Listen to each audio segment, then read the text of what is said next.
here. We've had a blast. Movie nights, Cards Against Humanity, our failed attempt to make limoncello. The latter had ended in a large jar of foul, astringent, macerated lemons. As much as I loved living alone, life had been more exciting with Erica around. I was a natural introvert, and she coaxed me out of my shell. Plus, on my day off, she happily took Stanley for walks at 5:30 in the morning, an hour when I preferred to sleep. "You're sure I'm not cramping your style with your man?" I shook my head. I'd been dating Noah Garcia for almost 5 months now, and it was going better than I ever dreamed.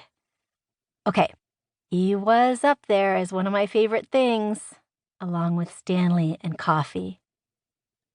But between my managing the cafe and his duties as the police chief of Devil's Beach, we only had quality alone time a couple of nights a week. Usually we hung out at his beachfront condo, but he did spend the occasional evening here. He also visited his mom in Tampa, frequently, for a family issue that he hadn't yet fully explained. The rest of the time, we'd grab a coffee at Perkatory or eat a sandwich together on a bench at the beach. We were taking things slow, and that was fine with me. I'd only been divorced for 2 years and didn't want to rush into anything serious. Noah and I had the perfect relationship, as far as I was concerned. Respectful, hot, and fun, and monogamous. Fidelity was a big issue for me, since my ex had cheated during our marriage. Not at all. Noah's been so busy with the department accreditation and the family issue.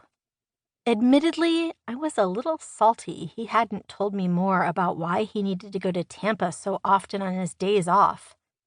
Surely he'd reveal the details soon, I figured. Erica looked at me over the top of her earthenware mug. "And that monkey situation. Don't know how he's going to resolve that. He's in quite a pickle with that one."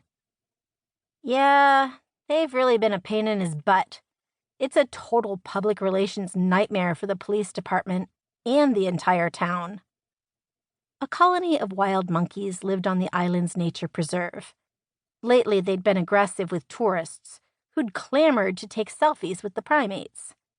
So far, no one had been bitten, but there had been multiple close calls, including one incident that resulted in a viral video that the island's Chamber of Commerce had quickly tried to distance itself from. Neither man nor beast was fully innocent, in my book. State wildlife officials wanted to capture a few of the more hostile monkeys and relocate them to a sanctuary on the mainland in the eastern part of the county, and Noah agreed with the plan. But that led to a protest from local animal rights folks who wanted them to stay put.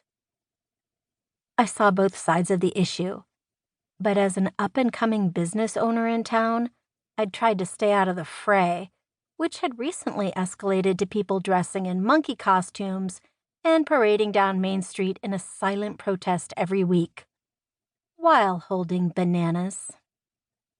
"The monkeys should stay here, but not if they're going to bite people," Erica said, shrugging. "Let them live their best monkey lives at a preserve or primate colony or something." My dad walked in, followed by Stanley, toting the de-stuffed bunny in his mouth. Dad carried a plate of muffins and set it on the coffee table, and the scent of vanilla filled the living room. My father had his own house on the beach, but lately on weekends he'd taken to coming to my place, which used to be his, back when Mom was alive, and making brunch. He said he liked my gas stove better, but I suspect he probably missed Mom, whose cozy touches were everywhere in the farmhouse-style kitchen. "Stanley massacred that toy. I had to throw away all the cotton innards." "Are you two talking about the monkeys?"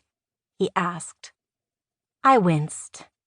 Dad was one of the leaders of the pro-monkey faction on the island, and he'd lobbied hard for Noah and state officials to allow